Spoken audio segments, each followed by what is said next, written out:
अस्सलाम वालेकुम। रिकॉर्डिंग शुरू हो गई जी। ऑनलाइन वाले बच्चे कह रहे हैं सर हमें भी थोड़ा सा जो है ना बीच में आप इन्वॉल्व किया करें। जी जी बिल्कुल, ऑनलाइन वाले तो हमारा बिल्कुल हिस्सा है क्लास का। लेक्चर 80 स्टार्ट करते हैं जी कैफ 1 का ऑनलाइन वालों। अच्छा जी, पहले मैं रिवीजन करवाता हूं आपको जो बातें हमने आज तक की। सबसे पहले हमने बात शुरू की थी बेसिक ईपीएस की।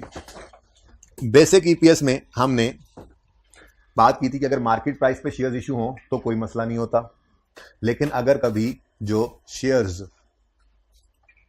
राइट इशू में कम प्राइस पर हो जाएं या बोनस इशू आए या स्प्लिट कंसोलिडेशन हो तो हमारे कंपैरेटिव को हमें रीस्टेट करना पड़ता है और हमें अज्यूम करना पड़ता है कि ये हमेशा से थे। ठीक है, फिर हमने उसकी सारी अकाउंटिंग भी देखी। हमने ये देखा कि बोनस स्प्लिट कंसोलिडेशन हो तो सिर्फ ये एनालिसिस से था, जब न्यू शेयर निकालते थे तो बिफोर से डिवाइड करके न्यू से मल्टीप्लाई करते थे, और जब हम कहते थे कि इसको रिवर्स ऑर्डर में देखो कि हमेशा से ये हैं, इसके करने के लिए जब हम रिवर्स ऑर्डर में लगाते थे फ्रैक्शन तो उसमें हम कहते थे कि बिफोर से डिवाइड करके आफ्टर से मल्टीप्लाई करते जाओ। ठीक है, यही काम करते करते ही हमने कहा था जी कि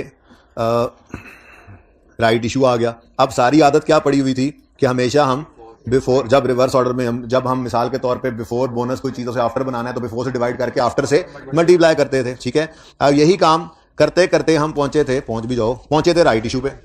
और राइट इशू पे दिल तो यही करता था कि बिफोर से डिवाइड करें आफ्टर से मल्टीप्लाई, यानी कि 48/50 हो, लेकिन यहां पे 50/48 हो गया था। तो मैंने आपको पर्चा पास करने के लिए और सवाल भी पास सेवर करवा दिया था। ये कहा था कि इसके अंदर आपने उलट चलना है, यहां पे जो ऊपर है वो ऊपर रखें, जो नीचे है वो नीचे रखें।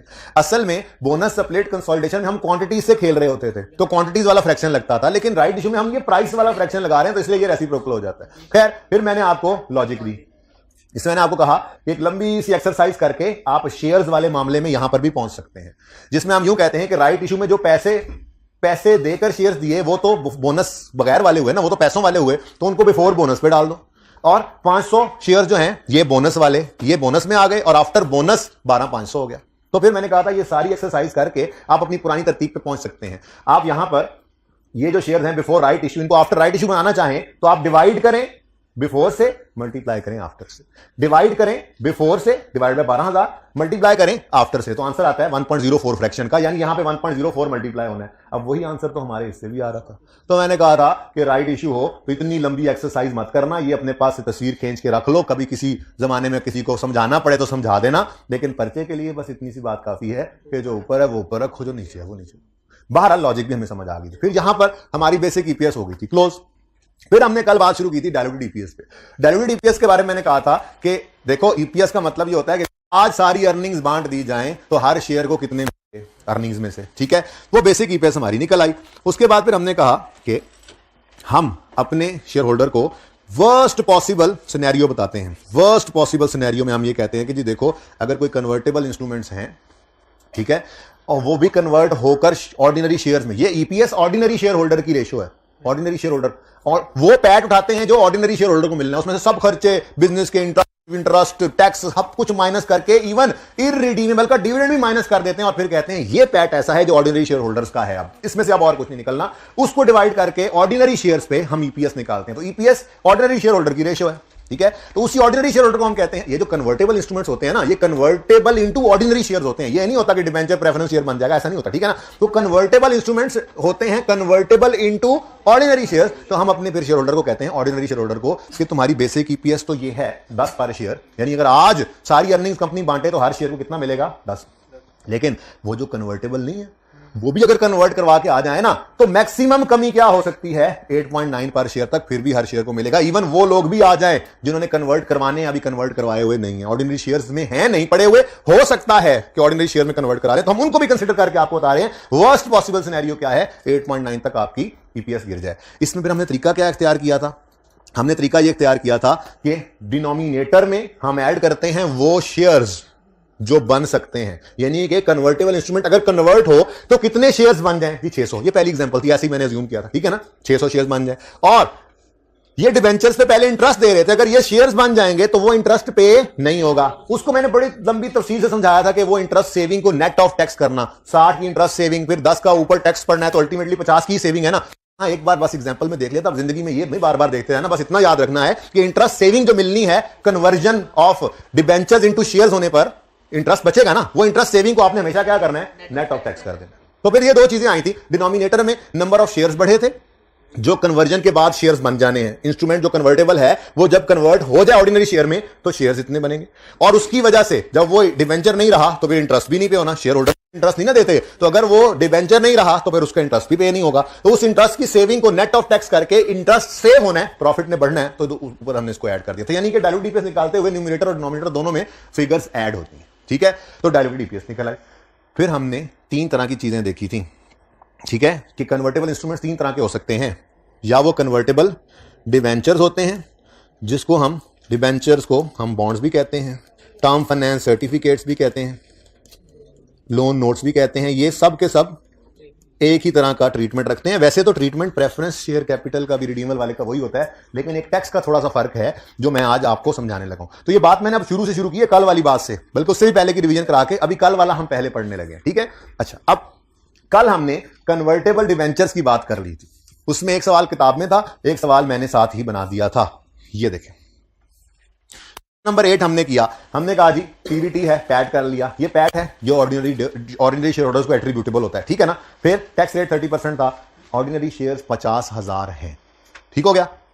Company has 9% convertible debentures of ₹2 million. ये क्या था, ये डिबेंचर्स की रुपीज में अमाउंट थी या नंबर ऑफ डिबेंचर्स थे, रुपीज में अमाउंट थी, ठीक है। और हमें फेस वैल्यू नहीं दी हुई थी, हमें जरूरत भी नहीं पड़ी इसकी, ठीक है। हमें दो चीजें चाहिए होंगी अब, एक इसके ऊपर जो अगर ये कन्वर्ट हो जाए तो इसके ऊपर जो इंटरेस्ट सेव होना है वो, दूसरा कन्वर्ट होकर जितने शेयर्स बनने हैं वो, ठीक है। अब सिखाया था आपको कि डिबेंचर की जो फेस वैल्यू होती है उस पर ये इंटरेस्ट रेट लग के इंटरेस्ट एक्सपेंस निकलता है। हमें फेस वैल्यू उसने नहीं बताई, तो मैंने आपको इतना तो बताया था कि आपके लेवल पे ये फेस वैल्यू पर ही इशू होते हैं डिबेंचर, तो मतलब ये जितने डिबेंचर भी इशू हुए हैं ये 2 मिलियन रुपए के, ये फेस वैल्यू ही है। तो हमने स्टेप 1 में क्या कहा था, इस 2 मिलियन पे 9% इंटरेस्ट जो बनता है गालिबन 1,80,000 था, ऐसे ही है, कैलकुलेटर हाथ में रख लो, बातें कर रहा हूं मैं जी।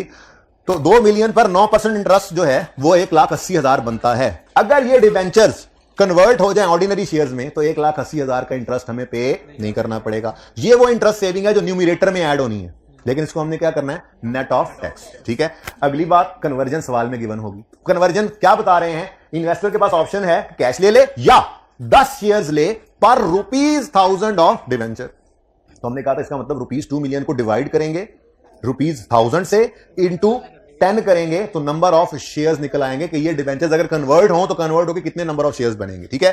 तो ये हमारा क्वेश्चन 8 निकला था, ठीक है।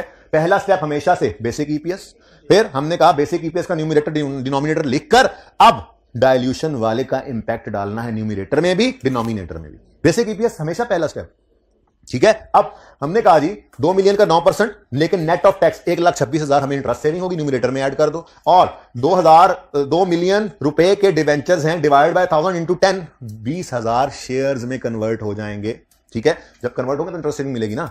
तो कन्वर्जन के बाद शेयर्स कितने आ रहे हैं, 20,000। डिनोमिनेटर में 20,000 ऐड हुआ, न्यूमरेटर में 1,26,000 ऐड हुआ, और हमने वर्स्ट पॉसिबल सिनेरियो अपने शेयर होल्डर को दिखाया कि अगर डाइल्यूट भी कर दें, अगर कन्वर्टेबल डिवेंचर्स वाले आए और कन्वर्ट करा के शेयर्स भी ले लें, तब भी आपको 9.8 पर शेयर मिलेगा, ठीक हो गया। चल, और साथ ही एक बात थोड़ी सी ये भी की थी, अगर डाइल्यूट ईपीएस आ जाती मिसाल के तौर पे इससे ऊपर, तो फिर यही बेसिक यही डाइल्यूटेड है, ओके। अच्छा, फिर मैंने एक 8A क्वेश्चन बनाया, इसमें थोड़ा सा बस डाटा आगे पीछे कर दिया। PAT 1 lakh, average number of ordinary shares 50,000। ये मैंने आगे ना 2 एग्जांपल्स पिछली क्लास में लिखी हैं, ये 2 एग्जांपल में पहला डाटा सेम ही था, यहीं से देख कर ना फिर आगे चीजें चेंज करता गया। तो PAT 1 lakh, average number of ordinary shares कितने हैं, 50,000। उसके बाद कंपनी, ये कल वाला सवाल है, कंपनी ने 200 कन्वर्टेबल बॉन्ड्स 1,000 ईच के पार वैल्यू पर इशू किए हुए हैं। अब यहां पर ₹2 मिलियन गिवन था, यहां पे 200 बॉन्ड्स गिवन है, ये नंबर ऑफ बॉन्ड्स है, number of debentures, loan notes, ये की बात होती है, ठीक है ना। तो 200 डिबेंचर्स हैं, 200 रुपए नहीं है, यहां पे 2 मिलियन रुपए के डिबेंचर थे, यहां पे 200 डिबेंचर्स हैं। फिर साथ उन्होंने फेस वैल्यू बताई 1000 ईच, ठीक हो गया। अगली बात, इंटरेस्ट कितना है, 3% पर एनम। अब मैंने आपको यह बताया था कि रुपीस, देखो बैंक से जो लोन लिया जाता है इंटरेस्ट उस अमाउंट पे दिया जाता है ना। अब जो ये बैंक से नहीं लिया, लोगों से अगर लोन लिया डिवेंचर्स इशू करके, तो लोन क्या 200 रुपए लिया है, नहीं, 200 रुपए इंटू 1000 कितना, 2 लाख रुपए का लोन लिया। तो इंटरेस्ट अगर निकालना है तो 200 पर नहीं, 1000 पर नहीं, बल्कि 200 इंटू 1000 इंटू 3% करना है।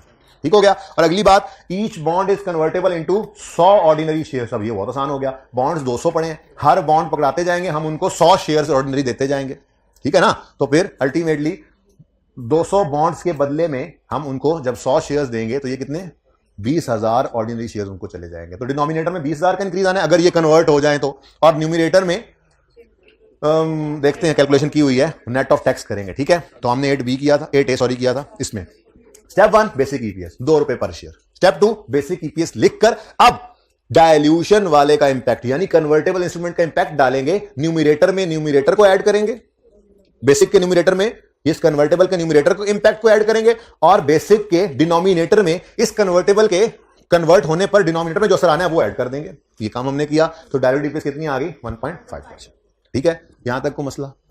अच्छा, अब मैंने आपसे कहा था जैसे डिबेंचर, ये तो सब एक जैसे हो गए ना, debenture, bond, TFC, loan note, ये तो सेम हो गए, ठीक है।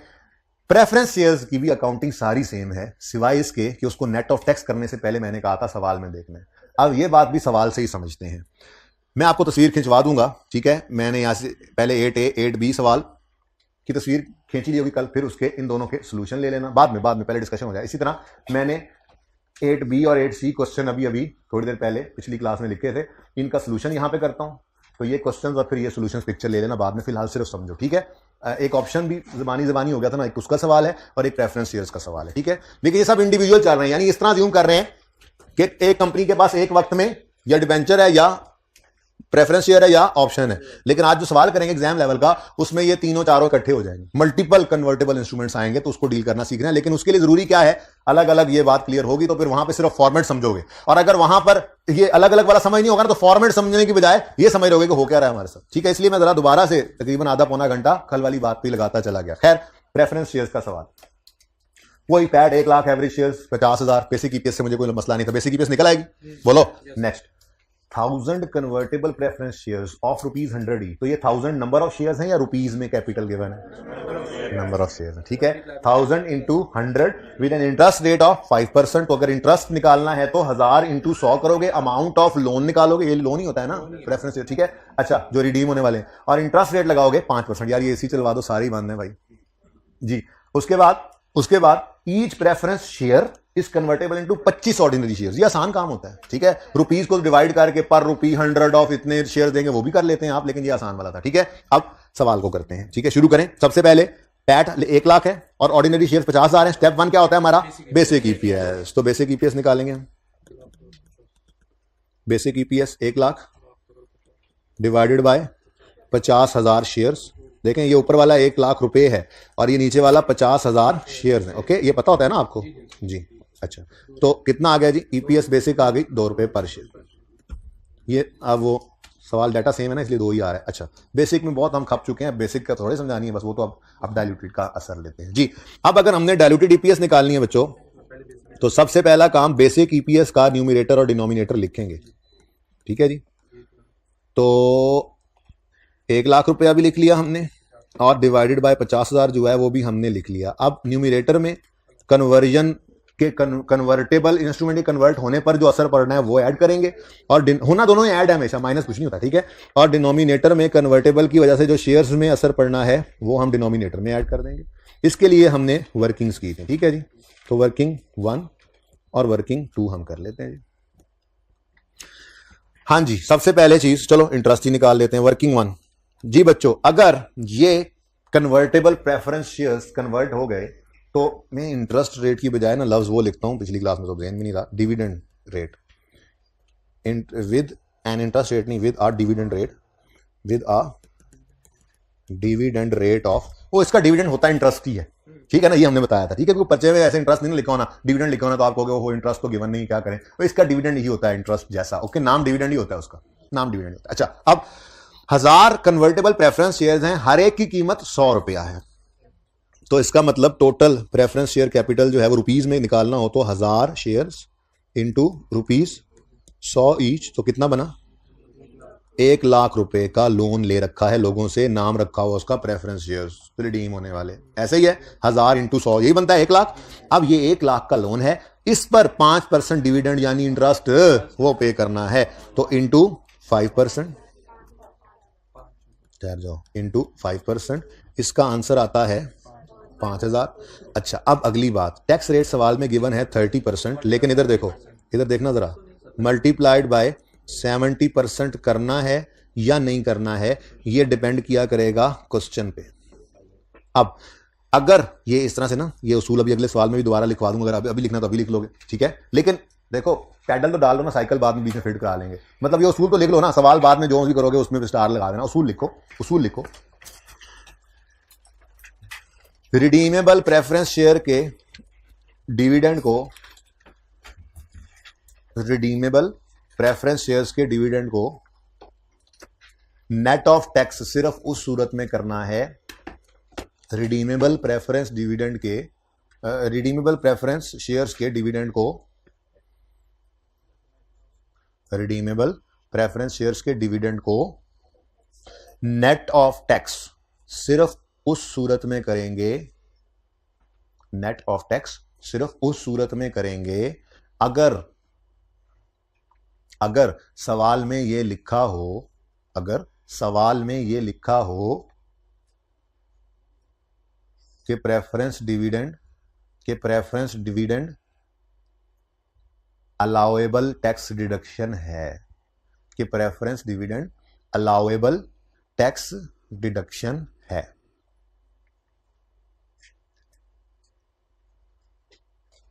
अलाउएबल टैक्स डिडक्शन है। दोबारा सुनो,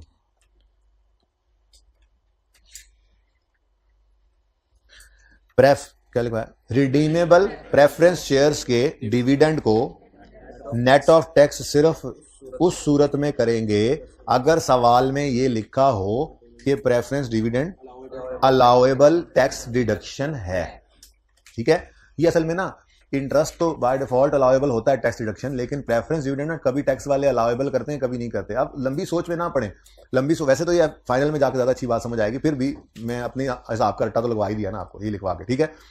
असल में होता यह है कि यहां पर एक चीज माइनस हो, हमने तो इंटरेस्ट ऑन डिवेंचर हो या इंटरेस्ट ऑन प्रेफरेंस शेयर हो माइनस करना ही करना होता है।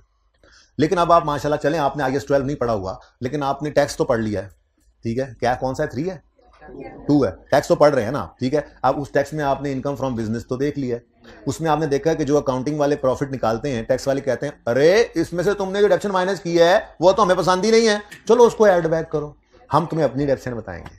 तुमने ये जो प्रोविजन को डाउटफुल अंदाजे लगा के जो एक्सपेंस माइनस किया, नहीं नहीं नहीं, हमें नहीं ये पसंद है, ऐड बैक करो, बैड डेट रिटर्न ऑफ को माइनस करने देंगे, ठीक है। उनके अपने उसूल है, बहुत सारी चीजें वो ऐड करवाते हैं, बहुत सारी लेस। अब मिसाल के तौर पे हमने एक interest on preference shares minus करके पैट तक फिगर निकाली हुई है, पीबीटी तक आए हुए हैं, पैट तो बाद में निकलता है, यहां तक हम पहुंचे हैं।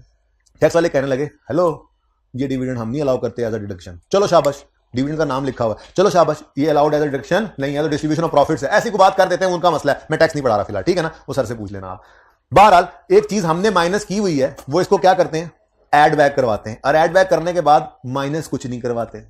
तो ये है एक ऐसी डिडक्शन जो अलाउड नहीं है एज टैक्स डिडक्शन, ठीक है ना। तो जब ये अलाउड नहीं है तो इस पर टैक्स का इंपैक्ट भी हमने नहीं लेना था। लेकिन ये बहुत लंबी कहानी हो गई, सादा सी बात सिर्फ इतनी सी याद रखनी है कि अगर प्रेफरेंस शेयर्स हो और उनका डिविडेंड हो तो सवाल अगर ये लफ्ज लिख दे कि ये अलाउएबल टैक्स डिडक्शन है तो हम नेट ऑफ टैक्स करेंगे, और अगर सवाल खामोश हो, खुद कह दे कि not allowed as tax deduction है, फिर तो नहीं करना, लेकिन सवाल खामोश भी हो तो हमने क्या करना है, इसको नेट ऑफ टैक्स नहीं करना, इसको नेट ऑफ टैक्स नहीं करना, यानी कि सिर्फ एक्सप्रेसली कहने की सूरत में सिर्फ हमने उसको नेट ऑफ टैक्स करना है, वरना नहीं। तो सादा बात क्या है, सादा बात क्या है, प्रेफरेंस डिविडेंड होगा, रिडीमेबल ये प्रेफरेंस शेयर्स का डिविडेंड होगा, तो उसको हमने जब न्यूमरेटर में ऐड करना है उसको नेट ऑफ टैक्स सिर्फ तब करेंगे जब वो लिख दे कि ये अलाउएबल टैक्स डिडक्शन है, दैट्स ऑल।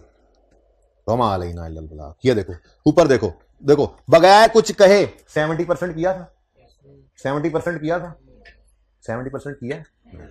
क्यों? क्योंकि मेरा सवाल ये है, इसमें तो कहीं नहीं लिखा हुआ कि अलाउएबल टैक्स डिडक्शन है, तो खामोश है, तो फिर हमने इसको नेट ऑफ टैक्स, ये सिर्फ मैंने इसलिए यहां पर ना इस लिस्ट में भी अलग रखा था, वरना तो सारी कैलकुलेशन सेम है, जैसे इसकी कैलकुलेशन थी बिल्कुल वैसे ही है। सिर्फ छोटा सा फर्क ये है कि टैक्स रेट से नेट ऑफ टैक्स करना है या नहीं करना, ये सवाल से पूछ के, सवाल से देख के किया करें, ठीक है ना। इसलिए बस इसको मैंने अलग नाम दिया, वरना ये उसी लिस्ट में ही आ रहा था। ये भी लोन ही होता है, like debenture, bond, TFC, loan note, ये भी बिल्कुल वैसा ही है, ठीक है। अलग सिर्फ इसलिए रख दिया कि ये छोटी सी एक इसमें छोटी सी बात है ध्यान रखने वाली। अच्छा जी, कहां थे हम, यहां थे हम जी। तो बताएं जी, इंटरेस्ट सेविंग कितनी मिली फिर, बोले 5,000, ये 5000 न्यूमरेटर में ऐड हो जाएगा, बोलो 5000 न्यूमरेटर में ऐड हो गया। उसके बाद अब हम निकालेंगे वो शेयर्स जो कन्वर्ट होने के बाद बन जाने हैं इन डिवेंचर, इन प्रेफरेंस शेयर्स ने कन्वर्ट होकर जितने शेयर्स बनने हैं। तो उन्होंने कहा जी each preference share is convertible into 25 ordinary share. अब कितने कन्वर्टेबल शेयर्स हैं हमारे पास? प्रेफरेंस शेयर्स 1000 है, हर एक के बदले 25 देना, तो 1000 इंटू 25 करो, सिंपल, बहुत आसान है। तो 1000 प्रेफरेंस शेयर्स हैं, हर एक के बदले हमने 25 ऑर्डिनरी शेयर्स देने हैं, तो 25,000 ऑर्डिनरी शेयर्स में ये कन्वर्ट हो जाएंगे, ऑर्डिनरी शेयर्स। ठीक है जी, तो डिवाइड कर दोगे, डिवाइड वाले डिनोमिनेटर में ऐड कर दोगे 25,000 को। ठीक हो गया जी, और डाइल्यूटेड ईपीएस आपकी आ जाएगी ₹1.4 पर शेयर। ठीक है, तो ये समझो कल वाले की ही रिवीजन की हमने। ठीक है, बस फर्क सिर्फ क्या पड़ गया, इधर देखो, नेट ऑफ टैक्स किया इंटरेस्ट सेविंग को, डिवेंचर था, इधर क्या था, बॉन्ड आ गया, लोन नोट, टीएफसी, ये की बात है। इनकी इंटरेस्ट सेविंग को नेट ऑफ टैक्स किया, लेकिन प्रेफरेंस शेयर की इंटरेस्ट सेविंग को, डिविडेंड जिसको नाम दिया हुआ था, उसको नेट ऑफ टैक्स नहीं किया, क्योंकि सवाल ने ये नहीं कहा था कि अलाउएबल टैक्स डिडक्शन। अगर सवाल कह देता ये अलाउएबल टैक्स डिडक्शन है, तो फिर हम इसको भी 70% से मल्टीप्लाई कर देते। ओके, इससे ज्यादा बात नहीं समझा सकता, बस इतनी ही याद रख लो। ओके, सही हो गया। उसके बाद तीसरी चीज जो रह गई है वो क्या है, शेयर ऑप्शन। ठीक है, शेयर ऑप्शन के बारे में एक छोटी सी एग्जांपल थी, लेकिन इसमें ना टाइम कम था, तो मैंने ना प्रॉफिट डाला सवाल में, ना ऑर्डिनरी शेयर डाले, तो इसलिए फिगर्स नहीं निकल सकी, लेकिन ऑप्शन का इंपैक्ट बता दिया था। आज सवाल भी पूरा कर लेते हैं जी। मैंने आपसे कहा था कि देखो, असल में ना ऑप्शन की कहानी ये होती है कि हम कहते हैं, जैसे मैंने इस भाई को कहा, ये पकड़ो 4000 ऑप्शन, ये 4000 ऑप्शन टू बाय शेयर्स हैं, ये शेयर्स नहीं है भाई, ये 4000 ऑप्शंस टू बाय शेयर हैं। हम आपको ये फायदा देते हैं कि एवरेज प्राइस आपको पता है पूरे साल में 25 रही है, इसी के आसपास ही होगी। हम आपको स्ट्राइक प्राइस 20 ऑफर करते हैं, यानी 20 रुपए में आप हमारे 4000 शेयर किसी भी वक्त खरीद लेना, लेकिन इस ऑप्शन के भी पैसे लेंगे इससे। हाँ, वो ऑप्शन के पैसों से फिर पता नहीं कंपनी क्या करती है, वो बाय बैक ऑफ शेयर्स, वो छोड़ो उस बात को, सादा रखो बात को, ठीक है ना। तो इसके पास, भाई साहब के पास, ये जो ऑप्शन है टू बाय शेयर्स, ये किसी भी वक्त आके एक्सरसाइज कर सकता है। ठीक है, अब मुझे ये बताओ, जो हमने इसको ऑप्शन दे रखे हैं, क्या उस पर इसको कोई इंटरेस्ट पे करते हैं? यानी अगर ये ऑप्शंस को कन्वर्ट करा के शेयर्स में बना ले शेयर्स, तो क्या कोई इंटरेस्ट सेविंग आएगी? तो मैंने कहा था कि न्यूमरेटर में तो कुछ ऐड नहीं होना ऑप्शन के केस में। अब बारी आती है डिनोमिनेटर की। भाईजान 4000 शेयर्स में 25 रुपए का अगर एक शेयर हो, तो 20 रुपए तो इससे फिर भी लिए हैं ना, बोलो। तो जो 20 रुपए का असर है वो डाइल्यूशन तो नहीं करेगा, वो ईपीएस को नीचे तो नहीं खींचेगा, क्योंकि 20,000 कह रहा हूं, 20 रुपए तक पर शेयर जो असर है, ठीक है ना, वो डाइल्यूशन क्यों नहीं करेगा? इधर नंबर ऑफ शेयर्स बढ़ेंगे, तो क्योंकि पैसा आया है तो अर्निंग में बूस्ट भी आएगा। तो हमें तकलीफ किससे थी? हमें तकलीफ थी इस ऑप्शन के अंदर जो बोनस एलिमेंट इसको हमने ऑफर किया है, 25 वाला शेयर जो 20 में दिया है। ठीक है, तो जो 5 रुपए का बोनस एलिमेंट है वो निकालने का एक लॉन्ग कट था, दूसरा शॉर्टकट था। लॉन्ग कट क्या था? जो लॉजिक समझाता है। हमने 4000 ऑप्शन दे दिए इसको 20 रुपए के हिसाब से कि 4000 शेयर्स 20 के खरीद लेना, यानी अगर ये 4000 शेयर्स आज खरीद ले आकर और 20 रुपए पे कर दे, तो हमने रिसीव किया 80,000। लेकिन अगर यही रुपए 80,000 मार्केट प्राइस पर शेयर इशू करके कमाए होते, तो हमें 4000 शेयर्स नहीं, 3200 शेयर्स के अंदर भी हमें ये पैसे मिल जाने थे। इसका मतलब हमने 3200 शेयर इशू करके जो 80,000 लेना था, वो 4000 शेयर इशू करके 80,000 लिया है, तो 800 शेयर समझो हमने मुफ्त बांटे। ठीक है, तो ये 800 शेयर हमने ऐसे निकाले थे। शॉर्टकट क्या है? जो ऑप्शन, जितने नंबर ऑफ ऑप्शंस हैं उनको डिवाइड करो मार्केट प्राइस से और बोनस एलिमेंट से मल्टीप्लाई कर दो, आपका वही 800 आ जाए। ठीक है, और सही है। अभी तक कल वाली रिवीजन चल रही है। ठीक है, अब आ जाओ एक पूरा सवाल कर लेते हैं। कहीं ऑप्शन वाला सवाल तो नहीं था होमवर्क में, वो क्वेश्चन 39 और 40 में से? चलो खैर, अभी देखता हूं, इसके बाद हो सकता है आपको समझ ही आ जाए उन बातों की जो मसले आ रहे थे। खैर, आने चाहिए वैसे, अगर कोई मसला वैसे को और बारीक मसला ना हुआ तो मसले मसाइल हल हो जाएंगे इंशाल्लाह। क्वेश्चन है जी 8C आ गया, वो 8 से कहानी चली थी, 8A किया मैंने, उसी को थोड़ा सा और प्रैक्टिस कराया। 8B जो है वो प्रेफरेंस शेयर्स आ गए, प्रेफरेंस शेयर्स, ठीक है, और 8C में ऑप्शन आ गए, कहानी पूरी हो जानी है यहीं पे। ये अगली बार आप किताब में डालूंगा, ये तो भी इस दफा ऐसे लिखे जी। पैट 1 लाख, आप पिक्चर से गुजारा चलाएंगे ना, फिर लिख लेंगे अपने यहाँ पर, किताबों के ऊपर भी शायद जगह हो, एंड पे सफा हो, उसके ऊपर सवाल लिख लेना 8A, B, C। ठीक है, अच्छा, पैट 1 लाख, उसी तरह से वेटेड नंबर ऑफ शेयर्स 50,000। अब 3000 शेयर ऑप्शंस हैं, each convertible into 1 ordinary share, यानी 3000 शेयर ही बनेंगे। खैर, हमें से क्या एक्सरसाइज, हमें तो इसमें से बोनस एलिमेंट चाहिए। एक्सरसाइज प्राइस 30 है और एवरेज मार्केट प्राइस पूरे साल में 40 है, टैक्स रेट 30% है, compute basic and diluted EPS. चलो भाई बिस्मिल्लाह करो जी। बेसिक ईपीएस तो अब आपको याद होगी ये, इसलिए मैंने ना सेम रखा है इन सवालों में। मैं भी दोबारा ना सोचूं कितना प्रॉफिट हो, ठीक है, और आप भी दोबारा ना सोचें कि क्या आंसर आना है जी। ₹100,000 डिवाइडेड बाय 50,000 शेयर्स जी, इज इक्वल टू ₹2 पर शेयर। ये तो आ गई हमारी बेसिक ईपीएस। अब ये ना इंडिविजुअल है, असल में ये क्वेश्चन इंडिविजुअली कहते हैं कि ऑर्डिनरी शेयर्स हैं और डिवेंचर्स हैं, बस कन्वर्टेबल। फिर अगला सवाल आता है ऑर्डिनरी शेयर्स हैं और बॉन्ड्स पड़े हैं, बस खत्म। तीसरा सवाल ऑर्डिनरी शेयर्स हैं साथ में सिर्फ एक कन्वर्टेबल प्रेफरेंस शेयर्स हैं, सवाल खत्म। फिर ऑर्डिनरी शेयर्स हैं और सिर्फ एक बॉन्ड्स ये शेयर ऑप्शंस। तो ये इंडिविजुअल है। अभी जब ये सब कुछ अलग अलग समझ आ गया है ना अब इंशाल्लाह, तो अभी हम इकट्ठा करेंगे इसको सवाल में, तो अच्छा खासा वहां पे हमें काम करना पड़ेगा, देखना पड़ेगा। ठीक है जी, बेसिक ईपीएस आ गई। अब डाइल्यूटेड ईपीएस की तरफ जाते हैं। डाइल्यूटेड ईपीएस में बेसिक वाला न्यूमरेटर और डिनोमिनेटर पहले लिख लेंगे, इसी में ही न्यूमरेटर का असर ऐड करेंगे, डिनोमिनेटर में भी डिनोमिनेटर का असर ऐड करेंगे। इसके लिए आपको पता है हम 2 वर्किंग्स कर रहे हैं कल से। ठीक है जी, वर्किंग 1 में हम लेते हैं इंटरेस्ट सेविंग। तो वर्किंग 1 में कोई इंटरेस्ट सेविंग नहीं है क्योंकि ऑप्शन में कोई इंटरेस्ट सेव होता ही नहीं है, तो वर्किंग 1 खाली रह गई। ठीक है, वर्किंग 2 में आए, इधर यूं लिख देते हैं no interest saving because option पे हम कोई इंटरेस्ट पे नहीं करते। नेक्स्ट वर्किंग 2 में आए। अब ऑप्शंस बेशक कितने हैं वैसे, ऑप्शन बेशक 3000 शेयर्स के, हमें 3000 शेयर से लेना देना नहीं है। 3000 शेयर्स पैसों के दिए, कुछ कम पैसों पे दिए, तो जो बोनस एलिमेंट है वो निकालना है, तो उसका शॉर्टकट अब निकालना हुआ है। अब नहीं कि आप बैठे हो पहले लॉन्ग कट करें। ये 3000 ऑप्शन है, डिवाइड करो इन्हें मार्केट प्राइस से 40, और हमने 30 का इशू किया है, कहीं 30 ना लिख देना। हाँ, हमने मुफ्त कितने के शेयर दिए, समझो 10 रुपए के, तो 750 शेयर्स जो हैं वो मुफ्त में बटे हैं, ये डिनोमिनेटर में आ जाएंगे और हमारी डाइल्यूटेड ईपीएस आ जाएगी 1.2 तो नहीं हो सकती, 1.97। ओह बस 97 ही लिख दो, फिर इसको 98 ना करना। 9 को राउंड करोगे तो 2 हो जाएगी ना, नजर नहीं आएगा फर्क, और कोई नहीं फर्क नजर आना चाहिए ना, डाइल्यूशन हुई है। ठीक है जी, क्लियर है। तो ये हो गए हमारे, अगर कोई हर तस्वीर के लिए 5 सेकंड में रुकूंगा। अब कैमरे पहले तैयार कर लो, पहले क्वेश्चन की तस्वीर आएगी, फिर उन 2 क्वेश्चन के सोल्यूशन की तस्वीर आएगी, इसी तरह से फिर 2 क्वेश्चन और 2 सोल्यूशन।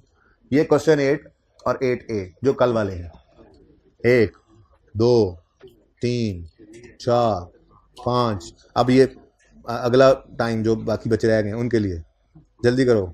जो अगली तैयारी करके बैठे हो वो मोबाइल नीचे कर लो, वरना मैंने बैठे रहना है, कभी किसी की तस्वीर रहती है, मेहरबानी ताड़ी। ये हो गए क्वेश्चंस 8A और 8B हो गए। ये 8 और 8A, तो 8 और 8A का सोल्यूशन ये आ गया। 8 और 8A का सोल्यूशन, ये पहली पिक्चर क्वेश्चंस की, अगली पिक्चर सॉल्यूशंस। 5 सेकंड हो गए मैं, मुझे पता है जी, हाइब्रिड ओके सब। चलो उसके बाद क्वेश्चन 8B और 8C, इसकी पिक्चर लीजिए, ये क्वेश्चंस हैं।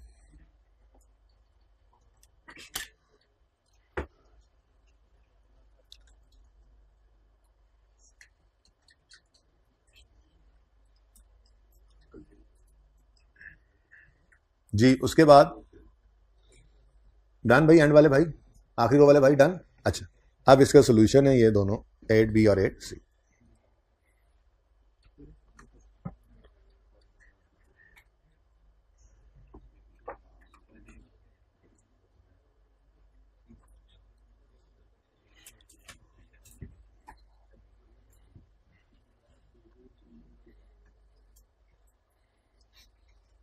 जी डन, चलें जी। अच्छा जी, अब ऐसा नहीं हुआ करता, वो किस्मत अच्छी हो तो किसी का जो अमरूद में से कीड़ा निकल आता है, किसी का साइकिल निकल आता है जी। अच्छा क्या रहता है ना, अच्छा पापड़ में से। अच्छा जी सुने, किस्मत की बात है, सिर्फ एक ही कन्वर्टेबल इंस्ट्रूमेंट आए, लेकिन डाइल्यूटेड ईपीएस का सवाल देगा तो एक नहीं होगा, मल्टीपल कन्वर्टेबल इंस्ट्रूमेंट्स होंगे। अब उनमें 1-2 मसाइल पहले जरा देखें, फिर जो तरतीब है सवाल करने की वो मैं आपको भी समझा देता हूं। ठीक है, मिसाल के तौर पे हमारी बेसिक ईपीएस 5 रुपए है। ठीक है, हमारा कोई एक ऐसा जो है वो एक कोई ऐसा इंस्ट्रूमेंट है कन्वर्टेबल जिसका असर ये पड़ता है न्यूमरेटर और डिनोमिनेटर पे। जरा डाइल्यूटेड ईपीएस बताओ। 3.9 ही कर लेते हैं अब। ठीक है, अच्छा ऐसे ही हमारा कोई एक और इंस्ट्रूमेंट है जिसका असर ये पड़ा 4.7। इसी तरह से हमारा एक कन्वर्टेबल इंस्ट्रूमेंट ये है जिसका असर क्या पड़ा, ना जी ना, फिर ये तो डाइल्यूट ही नहीं कर रहा। ठीक है ना, खैर मैंने लिख दिया 5.7 थोड़ी देर के लिए। अच्छा अब सुनो, ये हर एक इंस्ट्रूमेंट जो है ये अपना न्यूमरेटर में ऐड करवाता है, डिनोमिनेटर में ऐड करवाता है। तो अब मुझे कैसे पता चलेगा कि कौन सा सबसे ज्यादा डाइल्यूट कर रहा है इसको? क्योंकि जो सबसे ज्यादा डाइल्यूट करेगा हमने सबसे पहले उसी को ही लेना होता है इसमें, ठीक है। तो उसके लिए हम इंक्रीमेंटल ईपीएस वाले कॉन्सेप्ट पे चलेंगे। क्या करते होते हैं जी हम? इंक्रीमेंटल ईपीएस का मतलब यह है कि उस इंस्ट्रूमेंट की स्पेसिफिक ईपीएस सिर्फ निकाल ली। ये जो मैंने डिब्बे लगाए हैं, यानी बेसिक को छोड़ो, डाइल्यूशन जो चीज कर रही है हर एक को अलग अलग कंसिडर करना है। तो न्यूमरेटर में उसने कितना चेंज डालना है? Interest saving. डिनोमिनेटर में उसने कितना चेंज डालना है? वो नंबर ऑफ शेयर जो कन्वर्ट हो। तो सिर्फ उनको जो है वो न्यूमरेटर और डिनोमिनेटर में रखो, इसको छोड़ो। सिर्फ किसको लेना है? इंक्रीमेंटल ईपीएस को। जरा चेक तो करें, पहले वाले की 2.5 आ रही है, दूसरे वाले की 4.2 हो गई, तीसरे की 7 नहीं, 35/5 7। अब इधर देखो, सबसे ज्यादा डाइल्यूट कर रहा है ये वाला, नजर भी आ रहा था। उसकी वजह इसकी इंक्रीमेंटल ईपीएस सबसे कम है, ठीक है। उसके बाद नंबर 2 पे ये आया और नंबर 3 पे ये, इवन ये तो आया, ये तो एंटी डाइल्यूट कर देखेंगे आप सवाल के अंदर कि इसको लेना ही नहीं है और हम रोक दिया करेंगे लेवल को इससे, ठीक है। और सही है। तो हम क्या करेंगे? पहली बात ये समझाई, इंक्रीमेंटल ईपीएस निकालेंगे। अगली बात, ये काम ऐसे नहीं होता कि हर एक को अलग अलग लेकर चल रहे हो। हम इस तरह से चलेंगे कि हमने पहले इसको ऐड करना है, ये जब ऐड हो जाएगा ये ईपीएस से अगले स्टेप पे जाएंगे, फिर इसको बीच में ऐड करेंगे। पहले वाले के अंदर ऐड करना है, इकट्ठा देखना है सबको, अलग अलग नहीं देखते होते, ठीक है। तो ये तरतीब जो है इस तरह से नहीं, बल्कि एक प्रॉपर फॉर्मेट में हम इस वर्किंग को करेंगे, ठीक है। वो फॉर्मेट क्या है? पहली बात वही है, मैंने आपको बता दी, हमने इंक्रीमेंटल ईपीएस निकालनी है, ठीक हो गया। उसके बाद फिर रैंकिंग होगी इसकी बेस पर। जो सबसे लोअर इंक्रीमेंटल ईपीएस होगी उसका पहला रैंक, और जो इस तरह से हाई होती जाएगी उसका रैंक बढ़ता जाएगा, ओके। और फिर उसके बाद हम रैंकिंग के हिसाब से डाइल्यूटेड ईपीएस निकालेंगे। कैसे निकालेंगे? ज़बानी तो नहीं पता लगेगा, अभी बताता हूं। सवाल हमारे सामने है, क्वेश्चन नंबर 10 जी, पेज नंबर 968, पेज नंबर 968। ये देखो सारे इधर बोर्ड की तरफ देखो, इधर पेज नंबर 968 वॉल्यूम 2 में, ये लेक्चर नोट्स में। यार वैसे ये ना क्वेश्चन 11 होमवर्क में दे देना था और 12 भी, फिर बच्चों को बता देना चाहिए। जरा साकिब को बुलाएं।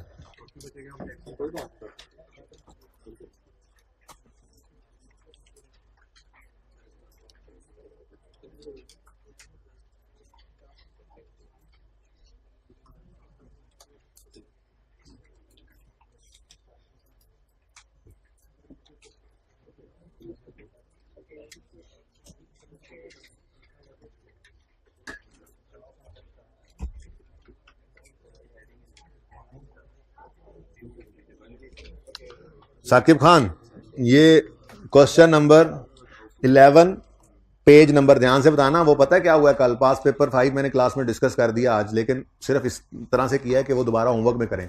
उसकी वजह यह है कि पास पेपर 5 जब आपने बताया था तो वो वॉल्यूम 2 में ईपीएस के चैप्टर में पास पेपर 5 ढूंढते रहे, हालांकि उसमें तो एक ही है। जबकि वो IAS 8 के चैप्टर का था, तो वो पिक्चर जो है ना, पिक्चर वो आप देख लें ताकि आपको पता हो कहाँ वैसे पिक्चर बनाई थी। ये इसकी पिक्चर ले लो भाई, ये पास पेपर 5 चांद limited IAS 8 page 407 of volume 1 है, ठीक है ना। ये वैसे मैंने उनको आज बता दिया, आप पिक्चर रहने दो, ये आज बता दिया। आज जो बता रहे हैं ना ध्यान से, वो ये बता रहे हैं, पिछली क्लास में फिर मैं भूल गया हूँ। क्वेश्चन 11 पेज 968 पे लेक्चर नोट्स में, और क्वेश्चन 12 ये उससे अगले सफे पे पेज 969 पे। ये इसी वॉल्यूम 2 के लेक्चर नोट्स में जहां क्वेश्चन 10 किया है ना, उससे आगे 11 और 12 ट्राई तो करें ना, जरा घूम फिर के तो आए। ऐसे खुश होकर चले गए थे पिछली क्लास में बच्चे के, हमें तो सब आ गए। वैसे हो जाएगा काफी हद तक। अच्छा जी, कल का दिन रखा हुआ IPS के लिए, इसीलिए ठीक है। जो चीज़ें रह जाएंगी छोटी मोटी वो पढ़ा देंगे, लेकिन मैंने बच्चों को ये भी कह दिया है कि IAS 8 के MCQ डिस्कस होने से रहते हैं। IAS 8 में आप खूब माहिर हो गए हैं माशाल्लाह, अल्लाह नजरे बद से बचाए, लेकिन MCQ जब तक मैं खुद नहीं करवाऊंगा मेरी तसल्ली तो नहीं होगी। इसलिए आपकी एक्स्ट्रा क्लास में प्लान करूंगा जी। वैसे भी मेरी आज तो FAR 2 की है, कल शायद मैं फिर FAR 2 की कर लूँ फिर, ठीक है ना। तो आप लोगों की वीक में कोई एक क्लास होगी जो यूट्यूब पे अवेलेबल होगी, MCQ डिस्कशन होगी IAS 8 के। बाकी नॉर्मल जो चल रहा है वो नॉर्मल क्लास में ही चलेगा, ठीक है ना। तो वो यूट्यूब पे अवेलेबल होगी, जो आना चाहे आए, जो ना आना चाहे वो भाड़ में क्यों जाए, जन्नत में जाए। यूट्यूब पे जाके देख ले, अल्लाह माफ करे, भाड़ में जाए। अच्छा जी सुने, चलें शुरू करते हैं जी। सवाल number 10, profit from continuing operations. अच्छा, प्रॉफिट फ्रॉम ये बड़ी मुसीबत है। अच्छा, कॉन्टिन्यूड और डिसकॉन्टिन्यूड अलग अलग हो तो क्या करना है, बताया था। IPS 2 दफा अलग अलग निकालनी है, कॉन्टिन्यूड की अलग, डिसकॉन्टिन्यूड की अलग। कॉन्टिन्यूड का प्रॉफिट अलग रखना है, डिसकॉन्टिन्यूड का अलग, नंबर ऑफ शेयर सेम रखने हैं। और अगर इररिडीमेबल का प्रेफरेंस डिविडेंड है तो सिर्फ कंटिन्यूइंग में से माइनस करना है। पर क्या देख रहे हो, इधर देखें, ठीक है जी। अच्छा, ये रिलैक्स होने के लिए है, डरने के लिए है अल्लाह के बंदो? वैसे इसका पता नहीं होता ना, ऊपर वैसे पता ना होता है ना। अच्छा जी, profit from continuing operation 16,400, dividend on preference shares 6400। मेरा सवाल पहला तो यहां पर है, ये डिविडेंड रिडीमेबल प्रेफरेंस शेयर्स का या इररिडीमेबल का? खामोश खमोश कोई नहीं है, चीका मार रहा है सवाल। इररिडीमेबल वाले हाथ खड़ा करें, रिडीमेबल वाले हाथ खड़ा करें, बाकी केड़े ने। मेरा सवाल दोबारा सुने, ये वो हैं जिन्होंने जो साथ वाले से बात करते थे, पता नहीं चल क्या क्लास में। सुने, ये डिविडेंड गिवन है, ये इररिडीमेबल का है या रिडीमेबल का है? इररिडीमेबल वाले हाथ खड़ा करें आप, माशाल्लाह। रिडीमेबल वाले हाथ खड़ा करें। अच्छा, ये कम है लेकिन सही है। तो कभी भी कसरत को देखकर आपने सही गलत का अंदाजा नहीं लगाना, भेड़चाल भी होती है। बात सुने, ये प्रॉफिट फ्रॉम ऑपरेशंस जो होते हैं ना, वो पता है वैसे ही टैक्स से पहले वाले प्रॉफिट होते हैं। यानी आपने sale less cost of sale किया, जीपी आ गया, उसमें से आपने लेस किया सेलिंग एडमिन एक्सपेंसेस को, तो प्रॉफिट फ्रॉम ऑपरेशंस आते हैं। बाय द वे बात कर रहा हूं, उसमें से फिर आप माइनस करते हैं फाइनेंस कॉस्ट, ऐड करते हैं आप अदर इनकम, लेस करते हैं अदर एक्सपेंस, तो ये प्रॉफिट बिफोर टैक्स आता है। टैक्स माइनस करते हैं तो प्रॉफिट आफ्टर टैक्स आता है। तो ये जो प्रॉफिट फ्रॉम कंटिन्यूइंग ऑपरेशंस है, इसमें से माइनस होकर प्रॉफिट फ्रॉम कंटिन्यूइंग ऑपरेशंस जो निकल रहा है attributable to ordinary share holders, इसका मतलब क्या है, ये रिडीमेबल ही है। वैसे अभी थोड़ी देर में पता भी लग जाएगा, थोड़ी देर में क्या, वैसे जल्दी से देखो ना, तो प्रेफरेंस शेयर्स कन्वर्टेबल है। कन्वर्टेबल का मतलब क्या होता है? रिडीमेबल। 800 शेयर्स हैं 100 रुपए के हिसाब से, लेकिन इसको छोड़ो, 8 पर शेयर है। जब यहां पे जाकर डिविडेंड निकालेंगे ना, तो एग्जैक्ट 6.4 मिलियन की फिगर निकलेगी। ओके, खैर हमें इससे क्या, मैं चलो लिख देता हूं आपके लिए। ये कौन सा है? रिडीमेबल है, रिडीएमेबल, ठीक है। लेकिन इधर देखो, देखना जरा, मैं तो कहता हूं इसको साइड पे ही करो और सवाल ऐसा बन जाएगा। नहीं, रिडीमेबल का हम माइनस नहीं करते ना डिविडेंड, वो तो माइनस ही नहीं करते होते हम पैट में से, ठीक है। देखो अब सवाल कैसा बन गया, होम डायनेमिक्स जैसा बन गया। Profit from continuing operations, direct उसने यहां शुरू किया था, 765 था, ये वो आ गया। प्रॉफिट फ्रॉम कंटिन्यूइंग ऑपरेशंस 10, बोलो सुभान अल्लाह। उसके बाद प्रॉफिट फ्रॉम डिसकंटिन्यूड ऑपरेशन 155 था, यहां पे आज प्रॉफिट फ्रॉम नहीं है बल्कि लॉस फ्रॉम। कोई मसला नहीं, ये कॉन्सेप्ट भी तो सीखना था। अगर कभी किसी सवाल के अंदर आपका प्रॉफिट की बजाय लॉस आ रहा हो, तो आपने उसी तरह से ईपीएस कैलकुलेट करनी है। लॉस को डिवाइड करना है नंबर ऑफ शेयर्स से, जो अर्निंग्स पर शेयर आती थी वो आज लॉस पर शेयर होगा। भाई ये बिजनेस मालिक हैं बिजनेस के, ये प्रॉफिट को शेयर करते हैं, लॉस को भी शेयर करते हैं। प्रॉफिट एंड लॉस शेयरिंग होती है बेसिकली, तभी तो हलाल होता है ये, ठीक है। बात समझिए। तो अगर कभी लॉस आएगा तो लॉस को डिवाइड करना है आपने ऑर्डिनरी शेयर से, बंदा बन जा, ठीक है। लॉस को आपने डिवाइड करना है ऑर्डिनरी शेयर से, तो वो प्रॉफिट, वो अर्निंग पर शेयर की बजाय लॉस पर शेयर आ जाएगा। आपकी कैलकुलेशंस पे कोई असर नहीं पड़ना, सिर्फ एंड पे जो फिगर निकलती है पैट डिवाइड बाय शेयर्स, वो पैट की बजाय जो है लॉस बिफोर टैक्स, ठीक है, डिवाइड बाय शेयर्स हो जाएगा, ठीक है। उसको उससे आपका लॉस पर शेयर निकल आएगा, कुछ भी फर्क नहीं पड़ता। नेगेटिव साइन के साथ शो करोगे, इवन फाइनेंशियल स्टेटमेंट्स के फेस पे भी। कल आपको फाइनेंशियल स्टेटमेंट्स दिखाऊंगा, नोट बनाना सिखाना है ना। फाइनेंशियल स्टेटमेंट के फेस के ऊपर इस तरह से ईपीएस आती है, फिर उसके बारे में कुछ बातें नोट में बताई जाती हैं कि ये जो ईपीएस निकली है ये कैसे निकली है जी। इतने number of shares weighted average use किया हमने, इतना पैट जिसमें से इररिडीमेबल का प्रेफरेंस डिविडेंड माइनस किया वो यूज किया, वो सारी कैलकुलेशन यूजर को बताते हैं हम फाइनेंशियल स्टेटमेंट्स। वो कैसे बनना है वो इंशाल्लाह सीखेंगे, पर उसके सीखने के लिए पहले ये सीखना भी जरूरी था ना कि होता क्या है, ठीक है। नोट की तरफ जाए बहुत मुश्किल है, लेकिन हम जाएंगे एक दिन। हम इसीलिए इसके लिए हमने रख लिया है, मजीद चीजें भी देख लेंगे। ईपीएस का टॉपिक जरा अच्छे तरीके से हो जाएगा और डिस्क्लोजर बनाना सीख लेंगे, कोई मसला नहीं है। वो पूछ ले तो अच्छी बात है, नहीं पूछे तो जिंदगी में काम ही आना है, ठीक है। अच्छा जी, अब उसके बाद प्रॉफिट फ्रॉम कंटिन्यूइंग ऑपरेशन है 10 million, loss from discontinuing operation है 4 मिलियन, और फिर नीचे नेट किया हुआ है। इस नेट वाली फिगर को क्या करेंगे हम, बल्कि इग्नोर हमने उस दिन ऐसे किया था। ये सुभान अल्लाह, छोटा सा सांप है, संपोला है, ये सांप है जी। ये तो हो गया सवाल प्रॉफिट कंटिन्यू का। ये यहाँ पे लॉस है, कोई बात नहीं, यहाँ पे प्रॉफिट था, डिसकंटिन्यूड अलग हो गया। नेट जो वहां पे टोटल होकर बढ़ गया था, हमने कहा तो छोड़ो, टोटल को हमने क्या लेना, यहाँ पे नेट होकर कम हो गया, हमने कहा इसको हमने क्या करना है, हमने तो इसको अलग ईपीएस में डालना है, इसको अलग, ठीक है, ओके। तो पहला स्टेप आज भी वही होगा, पहले बेसिक ईपीएस निकलेगी, ठीक है। लेकिन बेसिक ईपीएस में टेंशन नहीं है इस सवाल में। तो बेसिक ईपीएस सिर्फ निकालनी थी ना, तो सारा गुस्सा इन्होंने वेटेड एवरेज शेयर्स निकलवाने के ऊपर हमारा उन्होंने निकाला था, ठीक है ना। वेटेड एवरेज शेयर्स, यहां पर टेंशन नहीं है। Ordinary share outstanding during the year है कितने 2 मिलियन। वजह क्या है, यहाँ पर डायल्यूटेड की बात होनी थी तो बेसिक को जरा सिंपल कर दिया, लेकिन ऐसा जरूरी नहीं है डायल्यूटेड निकलवाएगा तो बेसिक सिंपल हो, वो सारा काम इकट्ठा भी करवा सकता है, वो वहां से लेकर चलता है, ठीक है। और दो चीजें रख दे, 20 नंबर का नहीं आएगा सवाल, तो मैक्सिमम 8-9 नंबर का ही होगा, 10 का हो जाए, ठीक है। वैसे 10 का भी नहीं होगा, तो 8-9 नंबर का जो सवाल होना है उसके अंदर वो बेसिक ईपीएस में भी वेटेड एवरेज निकलवा सकता है, 2 इंस्ट्रूमेंट रख दे, फिर वो डायल्यूटेड भी निकलवा सकता है, ठीक है। बहरहाल हमें तो सब कुछ आता ही है, जो कहेगा कर लेंगे इंशाल्लाह। अब average market price of ordinary share during the year was 75। बच्चों इसका हमने क्या करना है, हमने इसको सिर्फ शेयर ऑप्शन के वक्त यूज करना होता है, average market price during the year. उसके अलावा हमें ओपनिंग के साथ तो इसकी कोई जरूरत नहीं थी, उसने दे दिया सवाल में, चलो हमने भी डिब्बा लगा के रख लिया। ओके, आगे कहता है जी potential ordinary shares. Potential ordinary shares का मतलब क्या होता है, ऐसे शेयर्स जो ऐसे इंस्ट्रूमेंट्स जिनमें पोटेंशियल है ऑर्डिनरी शेयर्स बनने का, है नहीं।